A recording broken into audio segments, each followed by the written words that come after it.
It's me, Ginger Spice or Die, and here's my review video on Gloria Victis. Is it a diamond in the rough or another dumpster fire? Let's find out now.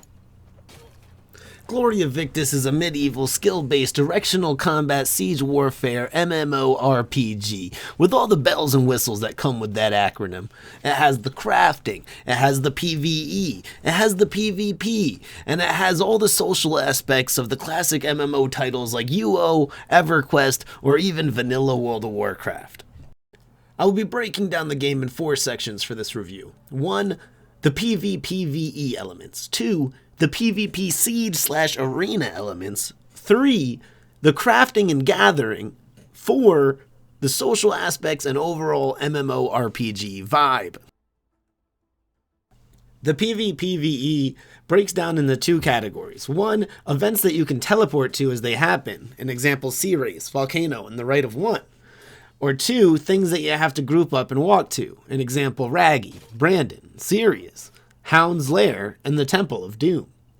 There is an outlier event called Frontier Pass that is a cooperative PvE experience against waves of enemies and elephants, but I'll cover that in a separate video since it is currently the only true cooperative PvE mode in the game that allows all 3 factions to work together. I will also try to break down each of these events individually in the next couple of weeks, but for review purposes, I will just be going over them briefly. Sea Race is a 5v5v5 PvPvE event with multiple bosses. This is a tricky one that better strategy and comms will usually help prevail, as it is easy to get flanked while in the middle of dealing with bosses. Once 2 teams have been eliminated, the final team left alive can reap the rewards left from the remaining bosses and the PvE. But this is only if they can survive the horde of murderous and extremely overpowered hippos that await them at the end of this PvPvE event. This is a non-loot zone event, and I will, like I said earlier, cover this in an additional video where I can go more in depth, actually showcasing footage of Sea Reefs, as it is a very unique one, and learning the pathing here can help out a lot when actually trying to do it as a team. Volcano is another PvPvE event that I would like to cover on its own, as it is very special to me. This is the only event that actually had a PvE boss in the game that actually made me worry about dying, that I didn't feel like I could just outblock as a 2-hander user, as Spookber is a giant black giant with a manly beard, and he is very fearsome. Volcano, like Sea Race, is once again a team v team v team event, as long as everybody from all 3 factions actually shows up to it, and whoever is the faction that wins the PvP side of it usually is the faction that goes on to face Spookber. But Spookber is a real challenge, and as I said, I will cover this again in the future. The Rite of One is another loot zone event, but much more boring, as you basically just kill a bunch of humanoid NPCs. There isn't much exciting about the Rite of One event, except for that you can get quality 10 food for completing it, which is worth, as the higher the quality food buff you get in this game, the higher residual stats you have via the food buff. You'll get a higher percentage health and a higher percentage health and stamina regen. But outside of that, it's a pretty mediocre event. Now on to the more controversial PvPvE events. Raggy, Brandon, and Sirius. Raggy, Brandon, and Sirius, who I will refer to as RBS for the remainder of this video, are open world major event bosses. Like most events in the game, they award loot boxes. But these loot boxes are exceptionally special, as they have what is thought to be a 10% chance at T5 gear, and a decent chance at getting endgame T5 recipes. These go for big money and have become extremely lucrative at the launch of the game. So lucrative that they have led to extreme controversy. As a Sangmar player, I have seen Raggy train discords pop up sometimes with 30 plus people in them. To explain, Raggy trains were a thing for the first month of launch, where players would hop from server to server, while the main server switch cooldown was still under 2 minutes, and down Raggy on all 11 servers available in New Beginnings. This led to a lot of inflation in the market, and even more crying as people would call for help as Leaktown or Damar would fall, and 30 Sangmarian virgins would be at Raggy looking like Isildur from Lord of the Rings typing "No, I don't think I will" in announcement chat as castles fall. It was honestly quite hilarious to experience, and the level of salt was so high during this period of GV that I think I got diabetes. Overall, these events are a really good way to make some cash if you're broke, and often there can be PvP skirmishes over them, which is a lot of fun. Sadly, the PvE itself falls flat in this game, as there is no true Pve End Game outside of hunting meteors for ore and car gold champions for the 25 bonus attribute points you can get off them. The game itself could benefit greatly from a PvPvE event similar to Ultima Online's champion spawns that encourages fighting over either big gear or big character progression items in a persistent PvPvE endgame area or dungeon.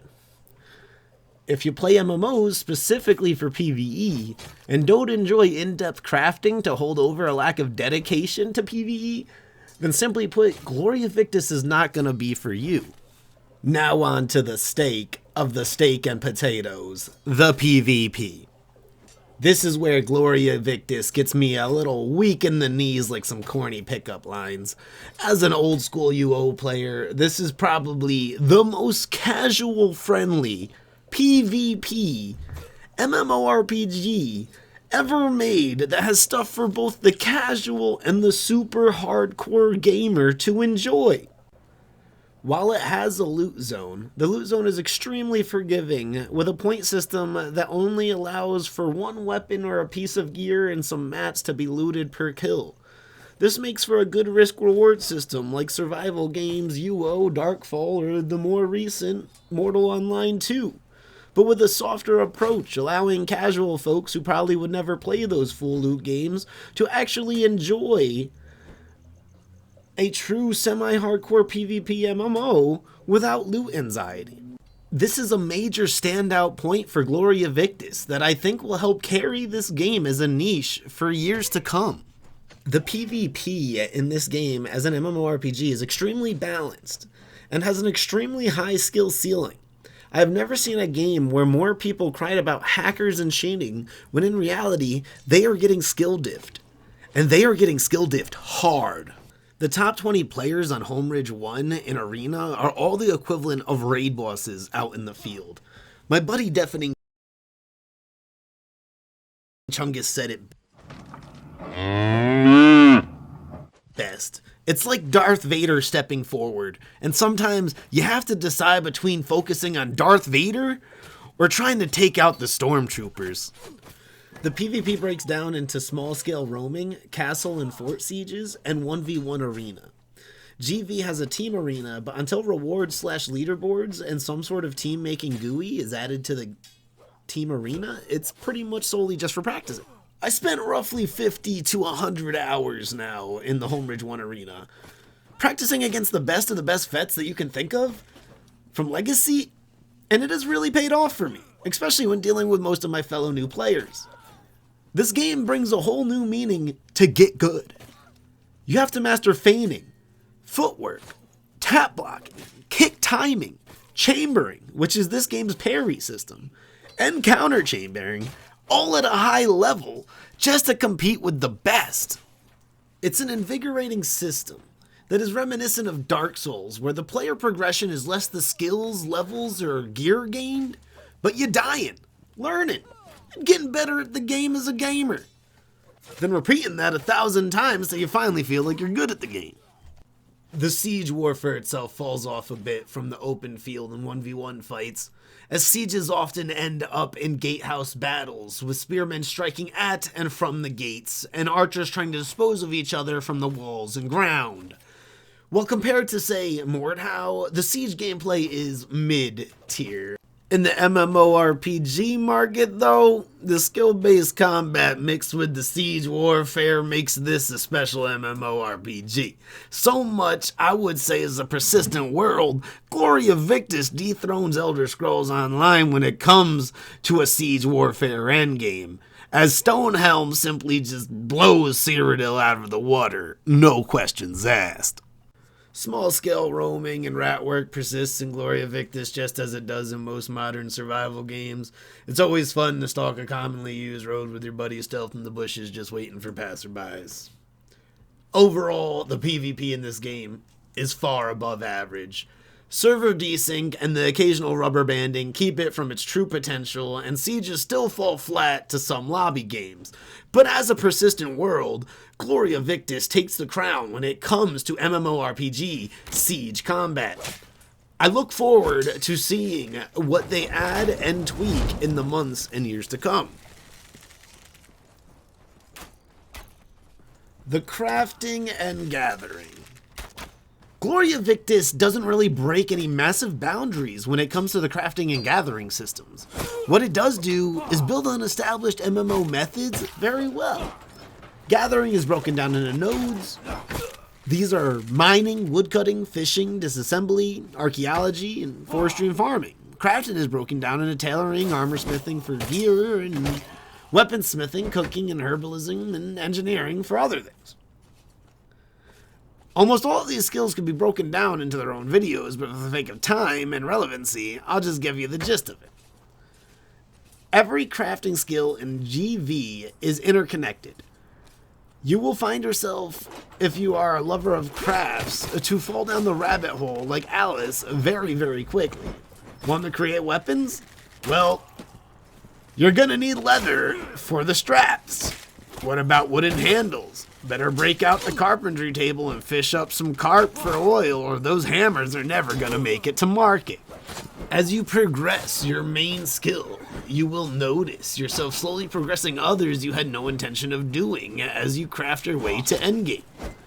To me, personally, this coupled with the fact that one character can max every crafting skill in the game makes for a grand challenge. Once again, similar to Elder Scrolls Online, for master crafters to excel and get rich.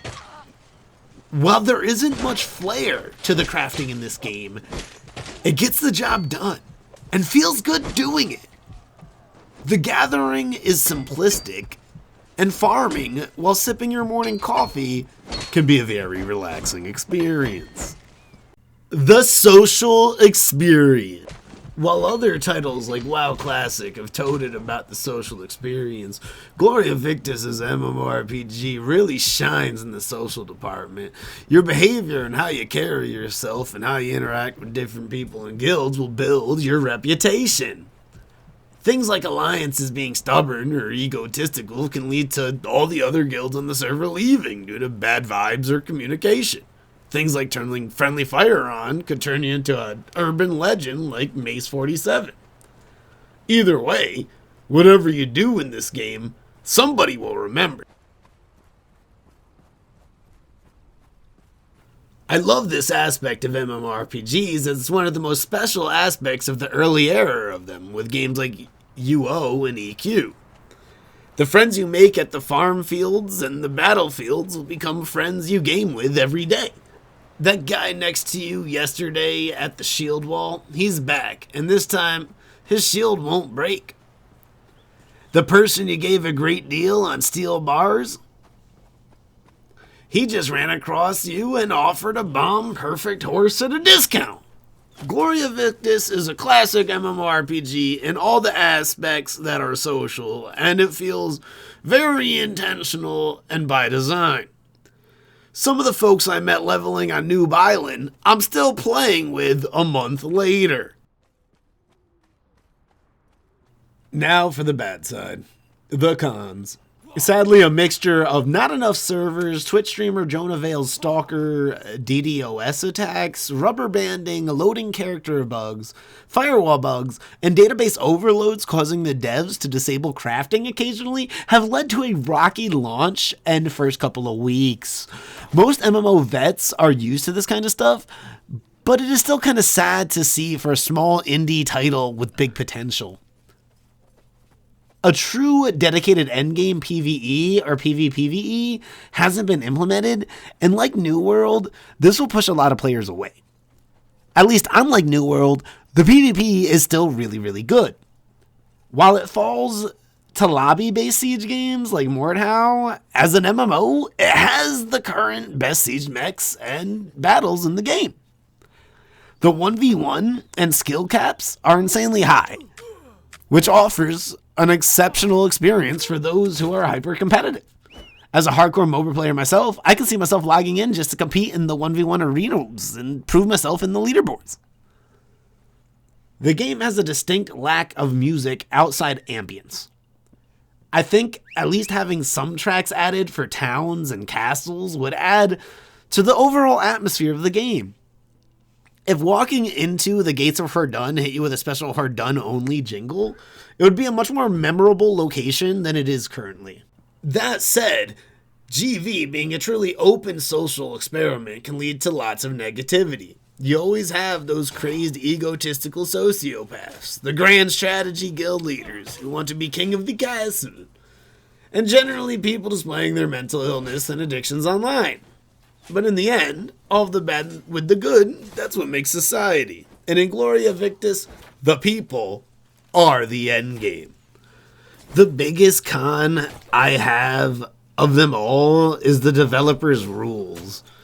The game itself has a very sandbox feel, and there's a system I didn't really bring up earlier while talking about PvP, and that's because I'm preference to seeing it removed completely at this point. That is the friendly fire criminal system. GV has a hardcore criminal friendly fire system similar to the murder systems of older, more hardcore PvP MMORPGs. Committing crimes/murders can land you in the steep doo-doo.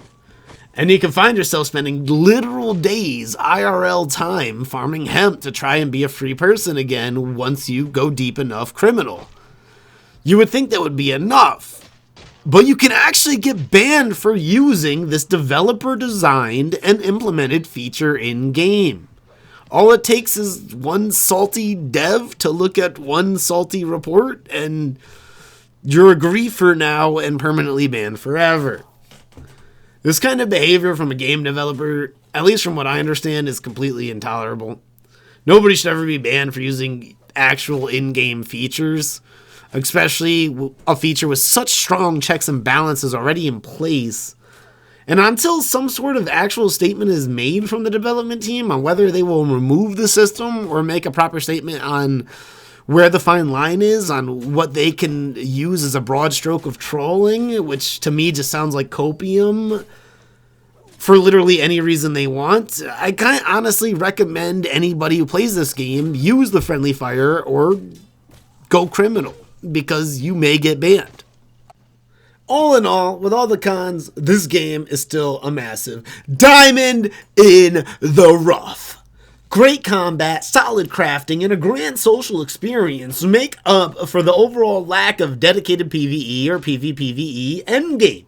While bugs and connection issues have made it through launch, the devs have had a very good communication with the players. Many of the bugs have been squashed, and for the last week there have been little to no connection issues. I believe GV has the ability, with enough funding and support, to be a giant on the MMORPG stage. It'll never be the likes of World of Warcraft or Final Fantasy XIV, but it could totally find itself a niche similar to how Albion has. In its current state, I have to give this game a hard 7.5 out of 10. It has the potential, with updates and bug fixes, the release of guild castles, Guild v Guild, Valley of Death, and many other things coming out, to be an 8+ highly recommended PvP MMORPG. But until all of the bugs get squashed, all of the content comes out, and the devs make a proper statement on what is and isn't allowed to be done with their in-game features, I can't in good faith give this game higher than a 7.5. GV has given me a new, unsuspecting faith in the MMORPG market, so much that it has inspired me to make this channel I've been holding off on for years now. I will continue to pump out content for Gloria Victis, so please leave a comment on what kind of in-game content you would like to see me cover, and don't forget to drop kick that subscribe button for more MMORPG and GV content, baby. Yeah.